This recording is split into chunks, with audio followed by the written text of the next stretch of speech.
Okay, I'm back. So I have cleaned up my workspace, and I think that's really important. If you don't clean up after, you can, even no matter what size kitchen you have, you can end up with just a huge, huge mess. And I just like to clean as I go. So I got everything tidied up. I've got all of my ingredients back over here. I didn't put anything away because I am going to be making some more cookies. But what I did was I disengaged the bowl, the beater, and the guard from my KitchenAid, and now I've torn off 3 pieces of parchment paper, and I've got my handy Pampered Chef scraper spatula thing, and I love these things. I always had the small ones, and I recently bought the large ones, and oh my gosh, they're like game changers. Now I will tell you that you're going to have to get your hands dirty.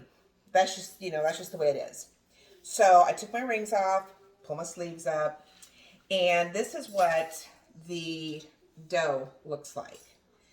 And it's kind of, there's parts of it that's come together and parts that are a little crumbly, but that's okay because you're going to just reach in here and you're going to grab about a third of that dough, and you're just going to start pushing it together in your hands until you have about what looks to be about a third in a ball. Okay, get just a little bit more. And if the ball gets too big, it's kind of hard to handle. So anyway, and then you're gonna, once you take this into a ball, you're gonna roll it into a log. So let me see, I've already dropped some dough.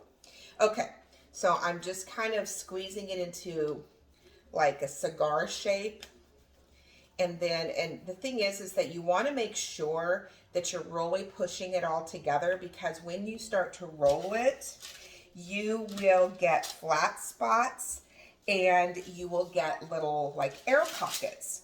And so you want to push those together so that when you bake the cookies, you don't have holes in your cookies. Now, some cookies are supposed to have holes in them. These are not. And so you just keep pushing it together. And if you want really, really small cookies, then you're going to make your log very thin. I like to have my cookies about silver dollar size.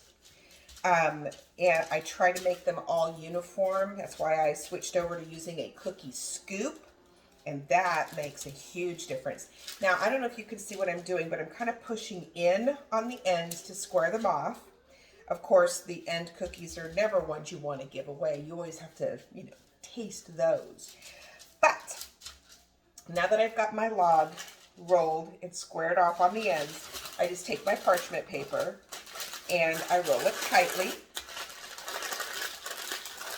And then you twist the ends. And it stays tight. And now you put this in the refrigerator. So now I've got a couple more to do, and then we will come back when it's time to slice and bake. I'll see you soon.